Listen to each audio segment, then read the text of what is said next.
Hi, I'm Mia. Thanks so much for joining me. I'm super excited today to have my bestie, Jessica Alix Hesser, with me. Yay. Hi, Jessica. Hi.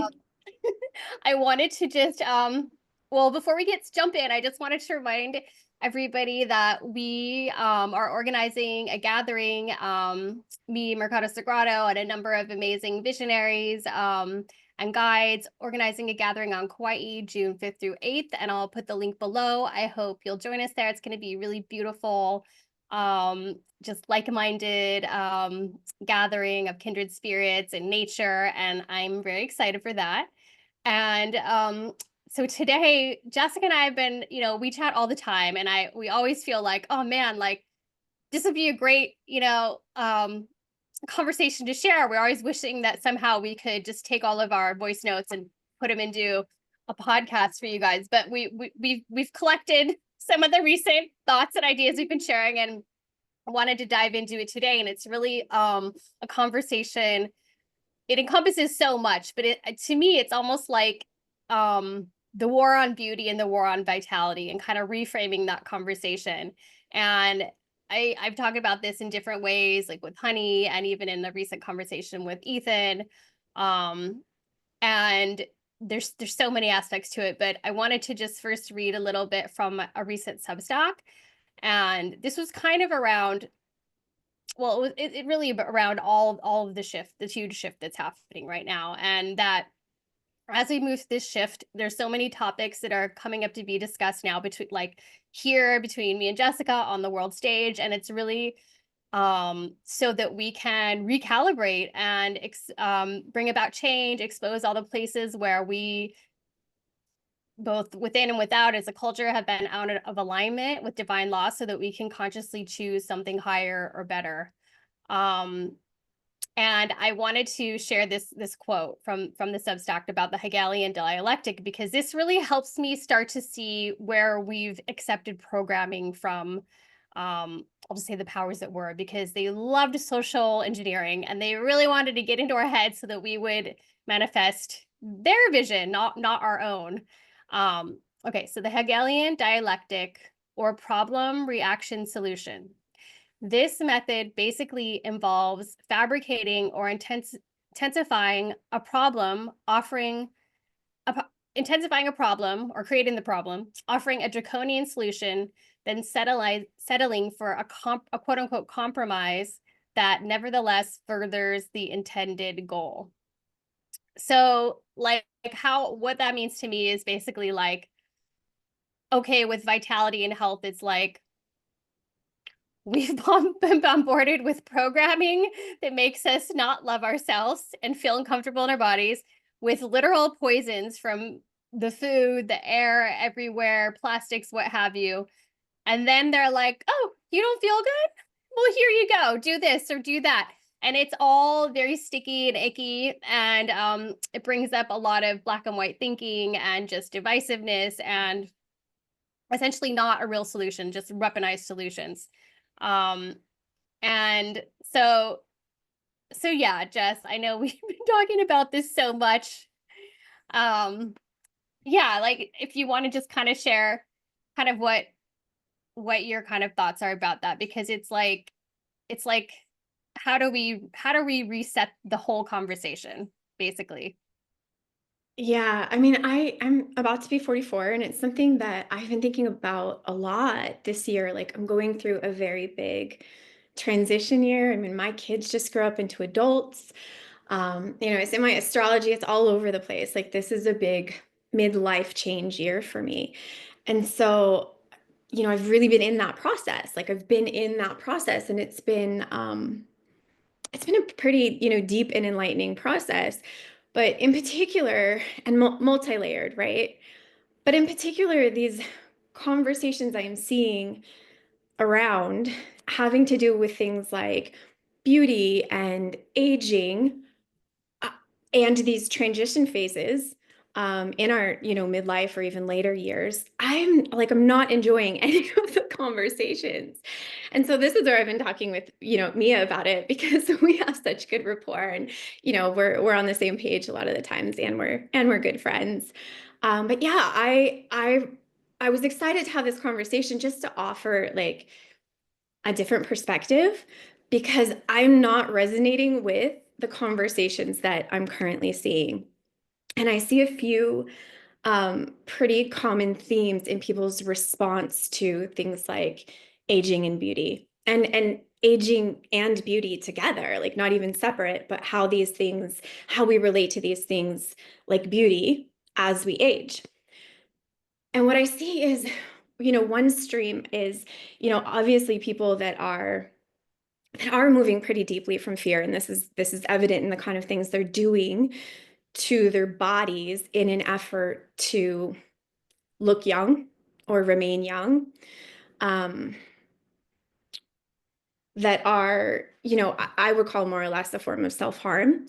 And, we can see where that comes back to, that fear and that programming. Like you said, we have grown up in such a sick society in terms of the programming around beauty and age and our bodies, especially as women. So I can see that playing out. Then I can see, one group of people that is like, oh, I'm moving into perimenopause or menopause, or I'm like, at this age cycle and everything sucks. It's all awful. Like my life is awful. All these things happening are awful. And that's the conversation, how much it sucks.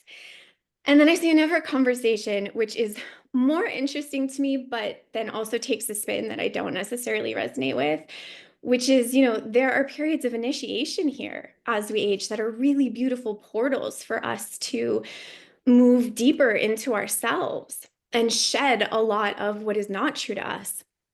But almost always I see in those conversations um, another thread that is shaming any kind of, practice or ritual, or putting time and attention on beauty, on the physical form, um, doing anything that's, anti-aging, which I actually don't really love that word, but I'd rather it be like pro vitality. That would be great, because anti is a whole different framework, right? Being against something is just not, it's not the same as being for something. Totally different energetics, which I think is part of how things are being subtly weaponized. Mhm.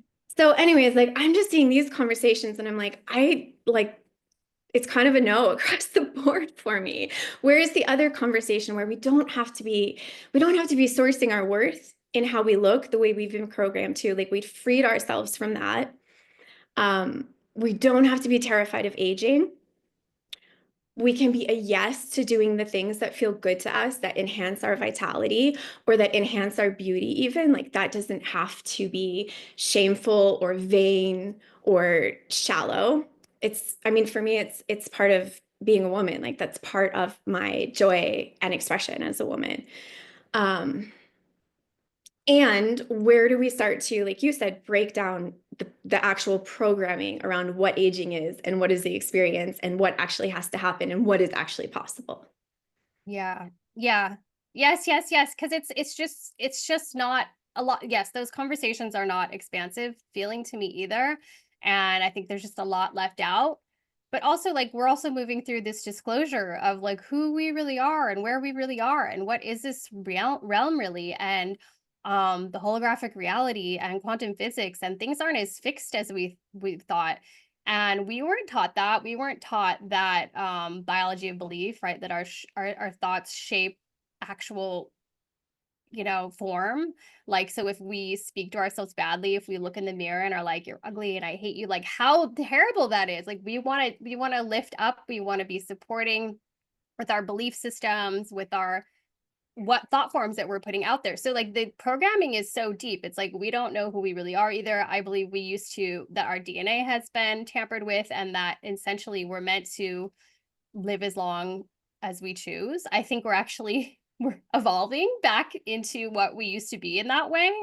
I also think that the powers that were, I'll say, and those social engineers who try to, yeah, like program us in a negative sense. Also, let's think about what they are into also. I mean, this is kind of a weird thing to say, but they are, I don't know if I want to say that word so we can put it on YouTube, but PEDO, and then files. So how interesting that they've created a cult type of worship around staying, looking basically like a child our whole lives, especially for women, but really for everybody. That's like a program. And that's just interesting. But then on another layer, I think we actually are supposed to be full of vitality and be youthful. And we've been like bombarded with frequency weapons and the programming so that we manifest our own demise. I really think that most of aging is like a program. I don't believe in putting these terms on. I mean, I think it's really beautiful, like you said, to have these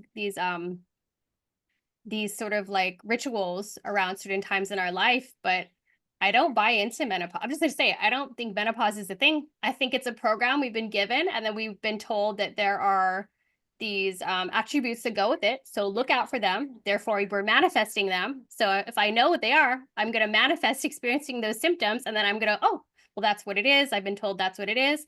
And then it's a whole thing. And they do this with everything. They've done this with so many different, you know, psychological terms, quote unquote, illnesses, what have you. So it's like this layered program that really I feel like all we have to do in a way is just kind of see it and look at it and go, oh, like do I want to keep that? Does that adding to my how does that benefit me? Does it benefit me?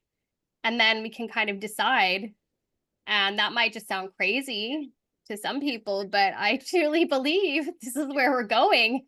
So having these conversations is really important to just open up and look at it all from a much more expansive viewpoint, where we are the creator being, creating our reality and taking responsibility for how it all is, basically, right? Yeah. Yeah, I mean, I think like you said, it's so layered, and that's why I think it's really nice to be having conversations about it so we can start to kind of untangle things and coming from that place of curiosity and yeah, being, taking on the role of being the creator in our life. And this is something you and I have talked about a lot. You said, we're not taught that our thoughts create our reality or, manifest as our physical experience even, but I actually was taught that. I Right. actually No, grew yeah, up, yeah, totally. I grew up in a way that we were taught that anything, any kind of disease, illness, all of these things as expressions in the body are actually created by the mind. So I grew up fundamentally believing that, and not just believing it, but knowing it to be true because I saw that because I saw over and over and over again within my own life, my family, and then this, community we were in who also believed the same way, that I saw that as a real lived experience, that people changing the way they were thinking created what other people would call miracles, physical changes in the body just from shifting thought alone.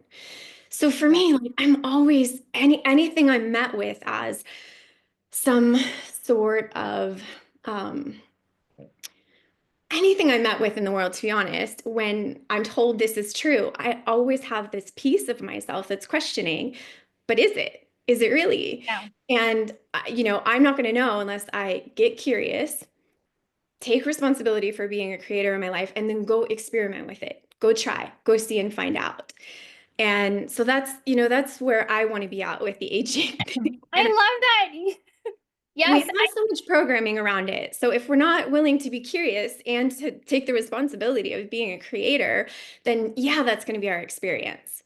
But if we want to shift perspective and we want to enter, like kind of open that door and see what's possible, like, wow, I think a lot. And I would say in my life, when I've applied that to other places in my life, I've found that to be true, that what I've been told reality is or possibility is was not true. Yeah. Yeah. I mean, that's so, excuse me, that's so powerful that you had that experience. And of course, then you are maybe the most expansive person I know. And I love that, I mean, that's very special to be able to grow up in an environment where you see things unfolding in that way. And essentially, we just went through Easter. That's basically, you see, I'm like, oh,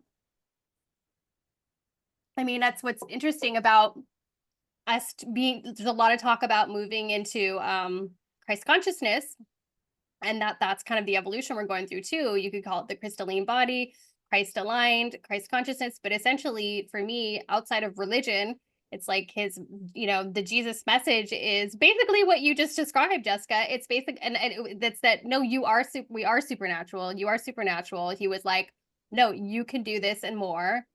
This is what is inside of us. That's also why I love the Anastasia and the Ringing Cedars book series. It's really like, no, this is spirit technology. We got this. Yes, we forgot who we are. Yes, we've been under kind of warfare, but the truth is that we are deciding, and we really are going to be much more just happy and thrive in this realm if we step into our power in that way. I mean, it's like everything. Yeah. And I know you and I both experienced this in practice. Okay.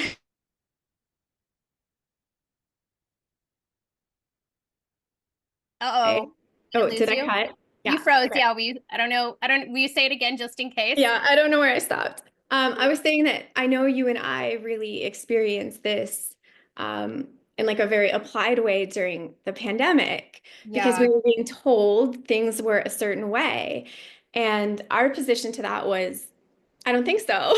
Let's I try don't something believe else. that. And what happens when I choose to act as if what I'm being told is true that I don't believe is true? What happens when I act as if I don't believe it and I move in the world like that? What is the actual outcome in reality in my experience when I move like that? And we Yeah. both had wild experiences during that time that showed, in fact, that uh, that inner position um, of not believing what we were being told and then acting in a different way as if there was another option possible and like making moves in Mm-hmm. favor of that option. I mean, we had wild experiences confirming that. So that was a really Yeah. fun time to practice that because it was so dense. It was so in our face. There was so much constriction being like shoved on us that it was like the perfect time to practice that. And I know both of Yeah. us walked out of that experience being like, whoa, like a deeper level of knowing what we're actually capable of creating. Yeah. Yeah, that was like, to me, I call it like accessing the, yeah, it was such a expansive time for us because, yeah, and I call it accessing the frequency inside. And so it's essentially when you get so free inside that you're like, I'm good no matter what it looks like on the outside has to meet you. It's like vibrational law. It's like a law of the universe. And it really works. Yeah, that was so beautiful because it was such a sticky, heavy time. And it was a really unique time in that we could play that out outside in the world and see right away if we were in alignment or not. And it was like so amazing, you guys. And it's like there's so many examples. That's why it's so important to like we can tell you this in our experience, but you got to play with it and try it because you can hear all of the stories, but it's really the revolution happens when you start to embody it and just play and try it out and really like what can happen. And that's the programming too, is the fear. Oh, I'll look dumb. People will think I'm crazy. Someone might be mean to me, all that thing. But if you can just step outside that for a moment to try, it's so expansive. And like on that note, I just want to share a little story too, because this always comes to mind in these kind of conversations. I'm sure I've told you this before, Jessica, but Dr. Pat Allen, who is like I hope she's still living. I think she's in her 90s now, and she's a relationship kind of coach. But I just remember her story about how her doctor was shocked because she was still getting her period in like her late 60s or something. And I thought it was interesting because she was basically like, yeah, I don't believe in that. I believe that I'm still full of vitality. And her story around it was that by practicing her rebalancing of her being in the feminine, like rebalancing her inner feminine and masculine, that was why. And I was like, yeah, that makes sense. But as I've moved on in life with that and like my own process, I'm kind of like, well, that was also just her story. It's like, and that might be true if that's the story we choose, but we could also write our own story about that again, or like anything. It's really like, what have we put our faith and our belief and our expectation in. And yeah, so I just thought that's like just another like amazing kind of I just remember you telling me that many years ago, and I was like, okay, that's awesome. I think that was the first time something like that on that particular topic came into my awareness. And I've thought about it actually many times since. And yeah, that's kind of the energy, that freedom frequency energy that I'm more interested in bringing to aging and or whatever yeah, this experience is, right? And it's not like, again, it's not this against. It's not not I'm about against shame. aging. It's not I'm afraid of aging. It's not like, oh my Yeah. God. It's just it's not the pushing away. It's that inner movement inward of like the curiosity and the playfulness and the possibility of like Uh-oh. Oh no, Jessica am froze. I Wait, you freezing froze again? again. Okay, so I hear the I don't know possibility where I of, cut off, but saying not the against energy, but the leaning in with playfulness and yes. curiosity and seeing what's possible. Because I mean, for one, when we're in, for me, I'll say, when I'm in that sort of experiment and playfulness with life and leaning into possibility, that's when I'm like happiest. I mean, that is joy, that is fulfillment. That is the dance I want to be doing with life. That is beautiful to me. So one, just because it's enjoyable to take that to the places that there are, a lot of constriction and really heavy stories. But two, because I'm in this phase of my life, it's almost more necessary because I'm not interested in these other stories that Yeah, are playing out. no. Yeah, And and I think it's like it's not about like because I can almost hear someone maybe hearing that and going like, well, I am experiencing it, and that's like kind of not nice, or like, but it's not about it's not about shaming anybody's experience because we're all here to learn and expand, and we all have our areas of constriction or discomfort or whatever. But it's just realizing like, oh, maybe we're actually choosing, maybe it's the story we're telling, and we can shift it because I have my constriction in other areas, but it's just what do we want to focus on? What do we really want to shift? And yeah, it's yeah, interesting. yeah. I mean, I do think that's important. And I've actually, I've been on, there is that way of hearing these things that are, oh, maybe it doesn't have to be like that, or it's not true, or it's not, or it is possible for a different experience. Where it can sometimes, the person listening, if they are experiencing that thing, it can feel like a bit negative, right? But yeah, it's not about shaming. It's not about guilting ourselves. And I've actually been there on that side of things. Like when I was really sick for a long time, Right. there were messages like that felt confronting to me. And I never was like mad at the person. I'm more the person if something's confronting, I want to go find out what that is in me that's like being triggered. Like there's something to explore there. Mhm. Um, but I certainly on my long path of dealing with chronic pain and illness heard that many times. And it is challenging to hear that. It is confronting because for the life of me, I couldn't everything I was trying, I couldn't get out of my experience of pain. And I was putting everything I had into shifting that. And at the end of the day, absolutely what catalyzed my freedom from that was realizing where my power of choice was creating that. It took a long time to get there. And there was no shame in it. Like there was just only love, just meeting that part of myself that was like, oh, but it took a long time to get there. And when I finally got there and I saw it and I could release that choice, everything changed. So I've been on both sides of that. Yeah. Yeah, exactly. I mean, I think we all have. And I feel like, I don't know, in human design, I'm a 3/5. So I feel like I a lot of times go through all the things and then allegedly I'm like supposed to then share what didn't work and what worked. I have that 3 too. Okay, yeah. So like We're both we there. know.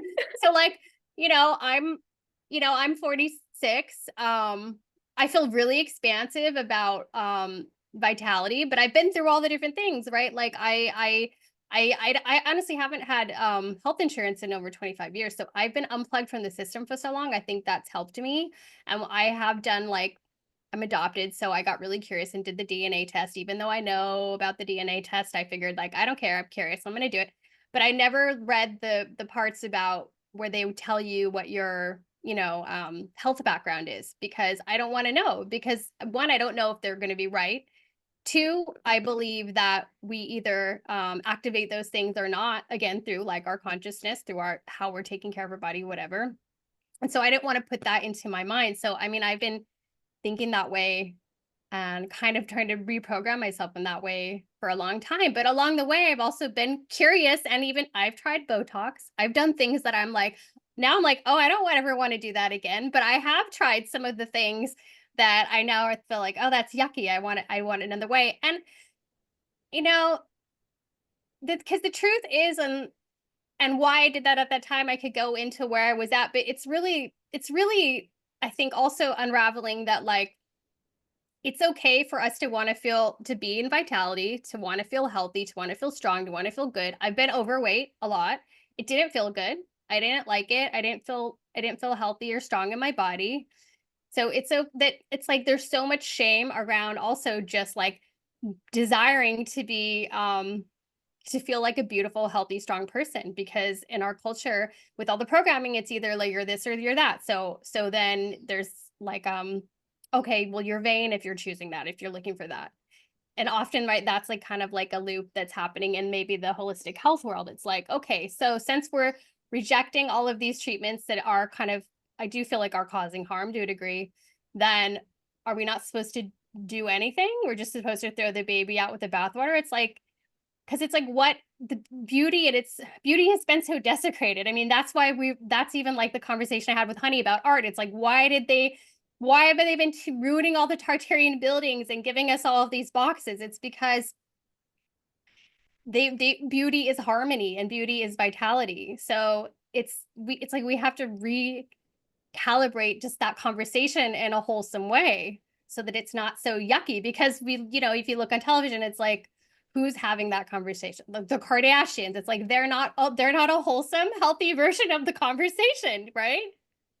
Right. So then, of course, people react to that and they're like, let's just not do anything. We're just going to throw it all out. We're going to be totally natural and not do anything. But again, we've been poisoned by our environment, by our food, all the things.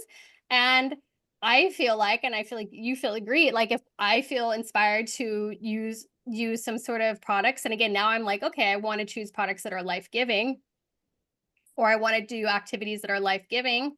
But if I want to do these things to feel strong, to feel beautiful, to feel healthy, like I think it's great. I don't think it has to be like all or nothing. I don't know if I had said it well, but You did.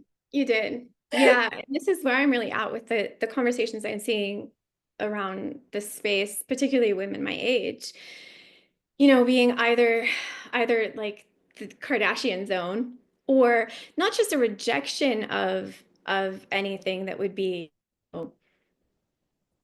beautifying ourselves or taking care of our beauty. And vitality is almost a different conversation. Like vitality should be an obvious yes to me. Like, but even when we're just talking about beauty, which is an expression of I feel vitality, like but it is vitality. That's what's gotten so messy. It's like, isn't yeah. that kind of the same thing?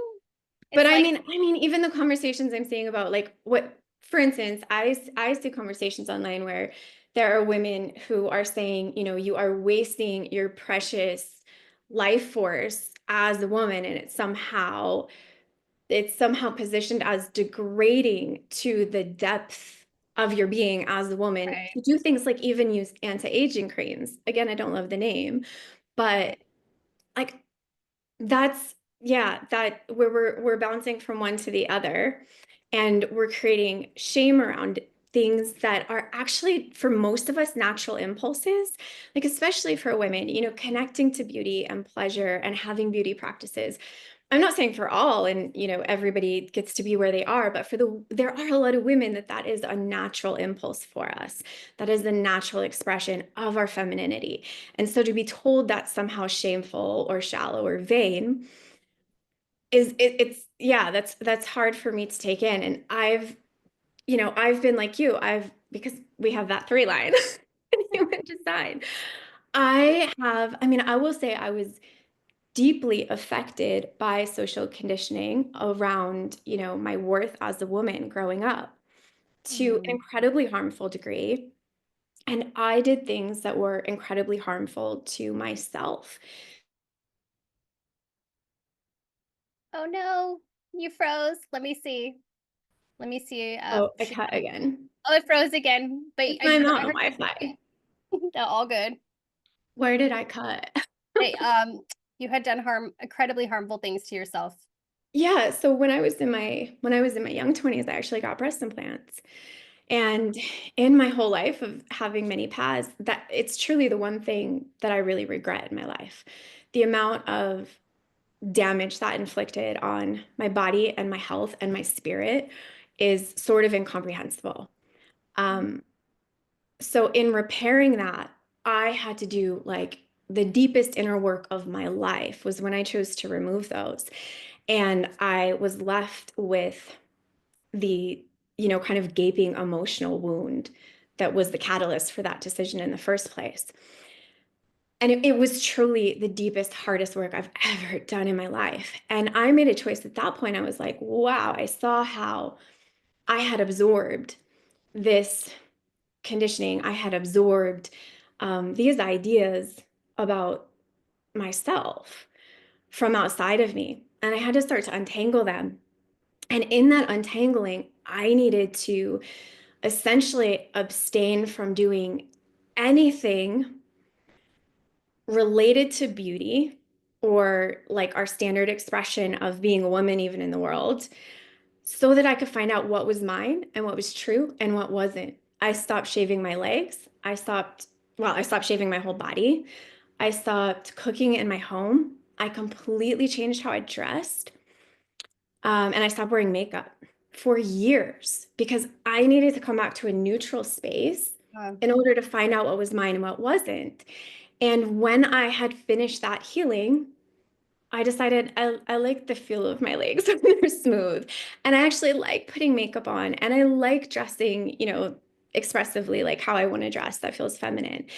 And so on the other side of it, I was doing that for me, not to be worthy in the eyes of this sick society. So like I really know that the yeah, difference is it's not this is right or this is wrong necessarily, but like checking in with where is that coming from us, right? Is it motivated by fear? And I would say fear is also what motivates us to like try to be worthy. That's still fear.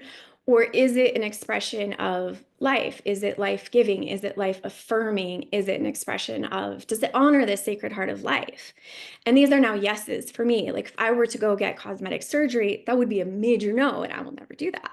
That's why I don't do Botox or fillers because like I learned that lesson hard and good for myself. But putting on creams or using stem cell patches, those are yeses. Those are there's no self-harm there for me. There's no yeah. self-depreciation there for me. And doing it. If you're putting on your cream and you're like, "Oh my God, I have a wrinkle. I'm so ugly. I'm worthless. I'm getting old." That's very different than like, "Oh, I love myself. This feels good. I Yeah. feel beautiful. I'm glowy." That's what's beautiful. And it's their like rituals of, I'm kind of so sick of the word self-care, but it is what it is. They're rituals of appreciation for ourselves. And that was something that was programmed out of us because honestly, almost every agenda has a component of it that's meant for us to hate ourselves and not step into our own power, right? So it's like it's really like the inversion. The inversion has been programmed in every aspect of our life. So it's really the flip of that. Yeah, it's like really doing something that's like loving yourself, that's appreciation, that's caring for the vessel because especially for those who are spiritually minded, it's really about it's that merging. It's the merging of the material and the spiritual really. And so we do want to care for ourselves. We do want to go, "Oh, okay, maybe like I'm having these symptoms. I might need to detoxify." And that's caring for the vessel, caring for ourselves, loving ourselves. Yeah, using like the conversation I had with Ethan, using the glutathione because to help reset our divine healing kind of you know, self, what we're meant to be. It's like agree. I feel like that's really beautiful. But it's interesting because kind of what you described, it was a little aha moment. It was like, oh, in a way, maybe that's kind of where the collective to a large degree that a lot of the collective is right now, in that point of the portal, Jess, where you were, when you were like, okay, I just got to throw it all out, and maybe they're not aware yet, but they're just throwing it all out. And really what's happening is like a great inward and rebalancing, so that everybody can, also decide what they want to keep and kind of go through that journey. So that's pretty interesting, actually. Yeah. Yeah, Yeah. because that, that programming is deep and heavy and pretty vicious. And we do, I mean, we're all a little bit, different in how susceptible we are, depending on certain things to certain programs. But certainly there's like work in reclaiming self, true self out of those programs. And then the other side of it is, looking at possibility, like this idea of aging, this sort of degradation of life on all levels as we age. Does that have to be the story? Is that true? I don't know until I go experiment, but I'd much rather be in the experiment of like what's possible than just accept that that's true and like And start withering away. and I don't think it's meant to be true.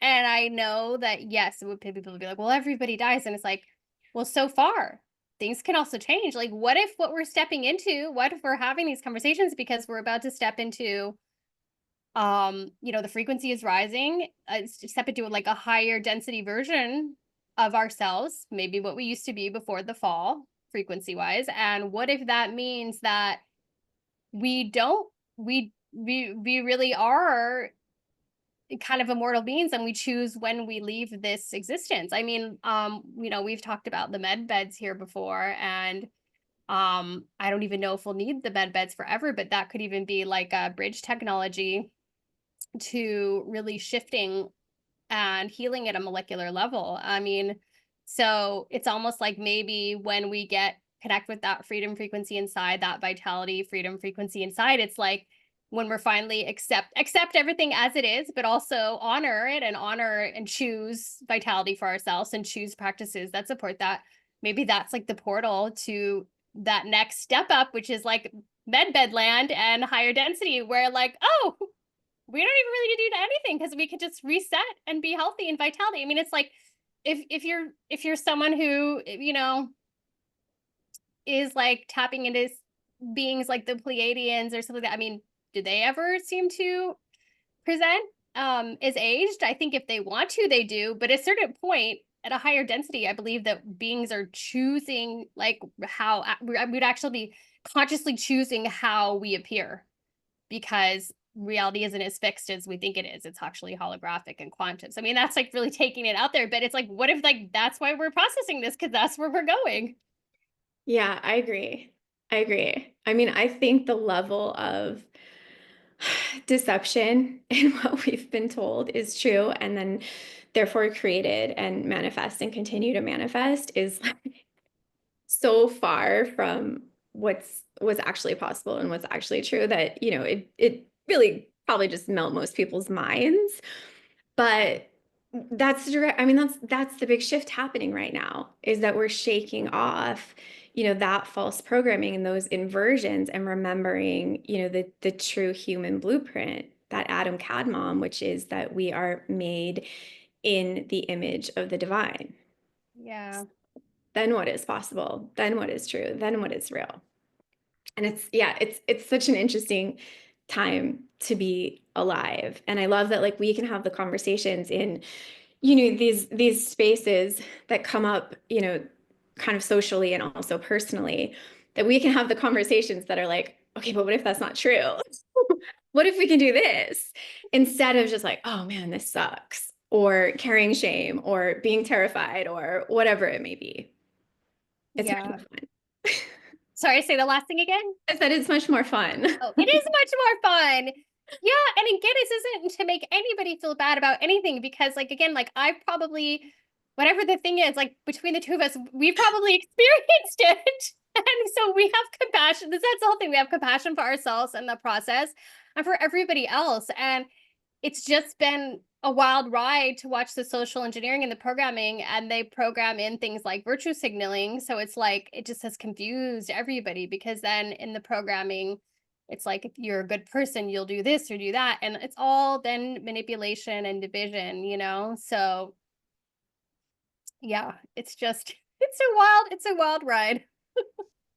Yeah, just watching how, because we're talking about this too, like how things are becoming kind of even more black and white and more dogmatic. And I'm seeing that contrast, like, whoa, this is the thing. And it's across the board, like on every Right. topic that I'm seeing it happening right now. But just sort of an invitation for everyone to come back into that place of curiosity, which keeps us open and it keeps us from, getting Velcroed to that dogma. And then of course, yeah, creating that for ourselves. And is that really what you want to, like if you're backing something, first asking, is that what you want to be creating? Because a Yeah. lot of times people are backing narratives and backing stories that, like, if you ask them, is this what you want to experience in life? They're going to say no, but they're like Yeah. invested in the Yeah. story. I think Why? it's like a good time to say, like, how does this benefit me?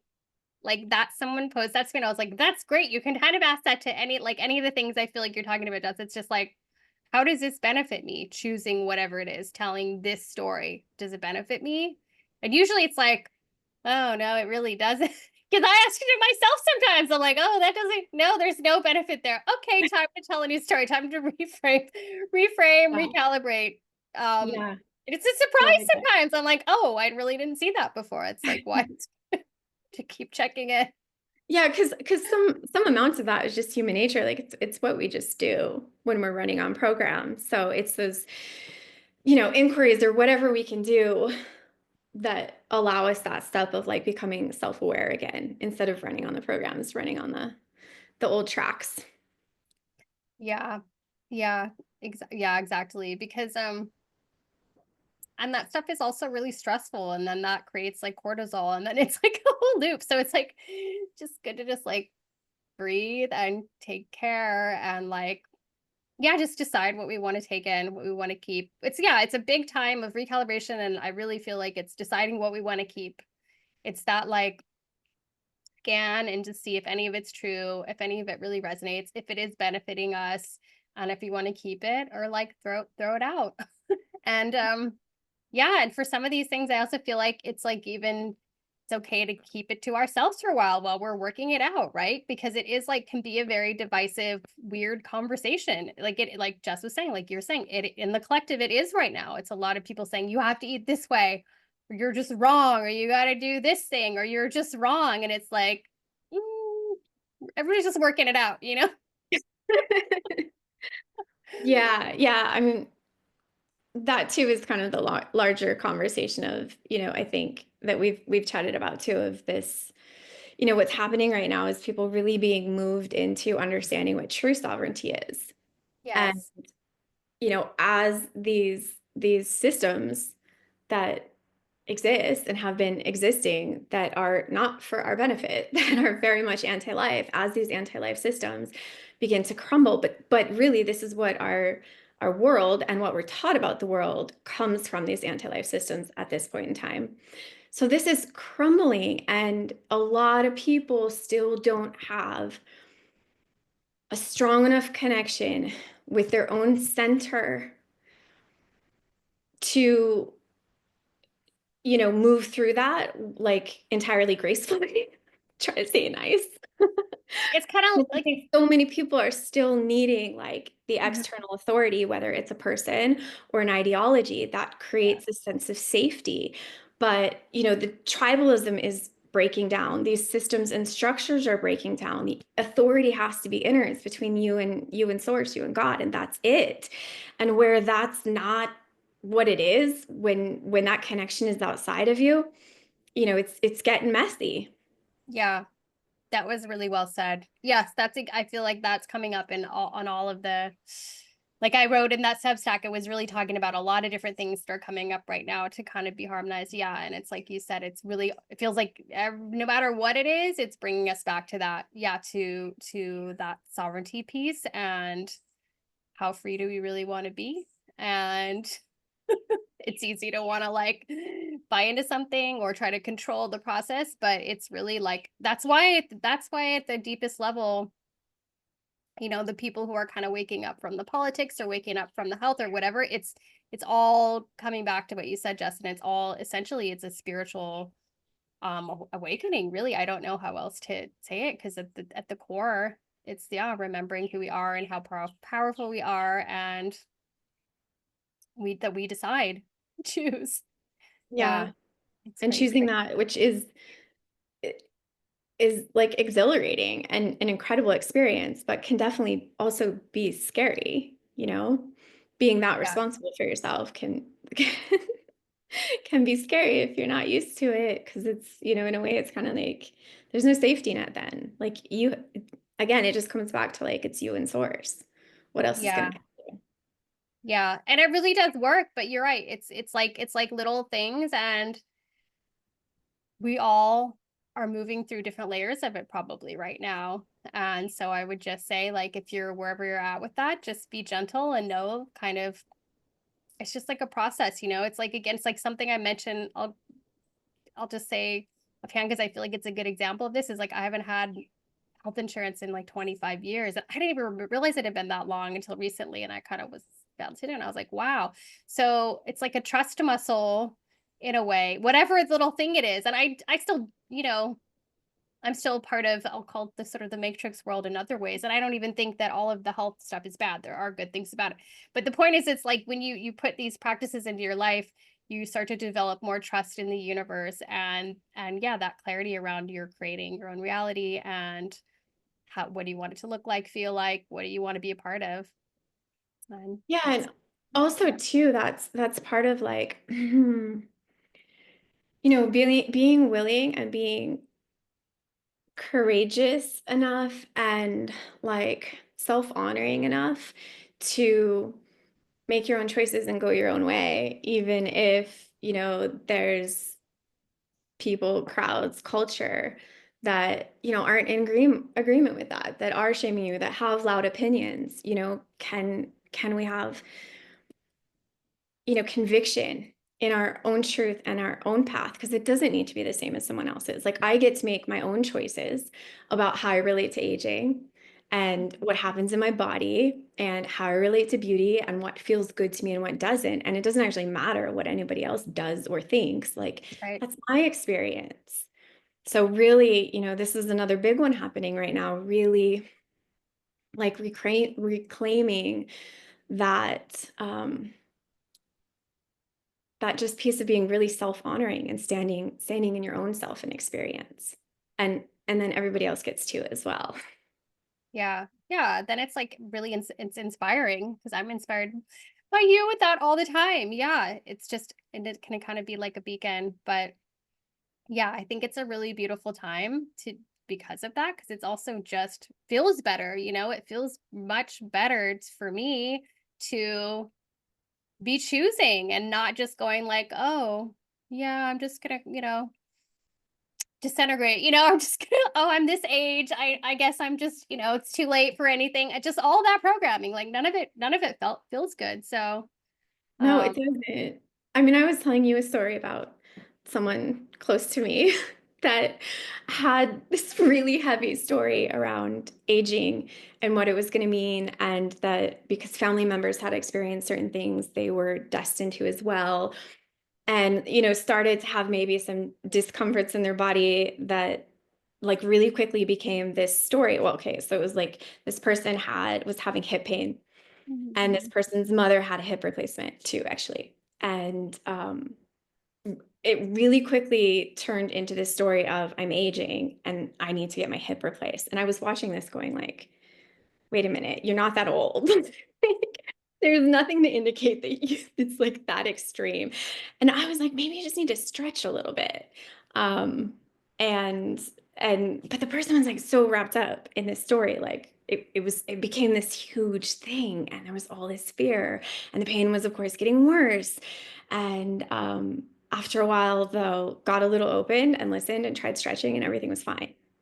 So like what if there wasn't that opening? Like how far would that right. have gone? And it Yeah. would have been proof of this story of this is what happens when you get old. It has to start deteriorating. So how like just checking in with ourselves, how much are we doing that where we're like confirming our own bias? Yes. because we're creating it. And what if we go like step back enough to stretch that window out and look again with new eyes? Like you said, how does this story benefit me? If How is it it benefit? doesn't, what happens when you choose one that does? Yeah, and I think the why we say like play with it too, like what we did with, because it's totally like a layer of this could be a great another great COVID conversation, but essentially it's like um once you start to play with it a little bit, you really quickly realize, like, again, like it's you could say the law of attraction, you could call it a confirmation bias, but it's the same thing really. It's like if you're over here believing that you need that, right, again, I need that surgery, this is the only way, then you're going to connect with an outer world who's like, yeah, that's true. Maybe it's just the mainstream medical person, the doctor you go see. But if you start to saying, oh, maybe there's another way, and you open up that, you pretty quickly something will come in that's like, oh yeah, totally, that's all you need to do, you're fine. So it really happens really fast. That's why that COVID experience we just shared earlier was so expansive, because we're like, oh wow, this is very true. But yeah, there's a lot of ways to have that experience, and it's so good. It's such a good reminder. I love that you shared that story, because it's just like play, keep an open mind. Ask that question. How does this benefit me? Yeah, and is it true? I mean, that's the question I ask a lot when I'm assuming something or I see myself kind of running in direction, like just pause. Is this really true? Is this really true? Yes. Yeah, and usually the answer is, I mean, even if it's I don't know, that means there's there's room to move, there's room to shift directions. And if we just the science of like the brain and the fact that scientifically what we experience as reality is just a hallucination, that alone, like if you can just ingest that morsel of information and let it sit in you for a second, it breaks down everything. Your No. experience of reality is one, subjective, yours, not anybody else's, and it's a hallucination.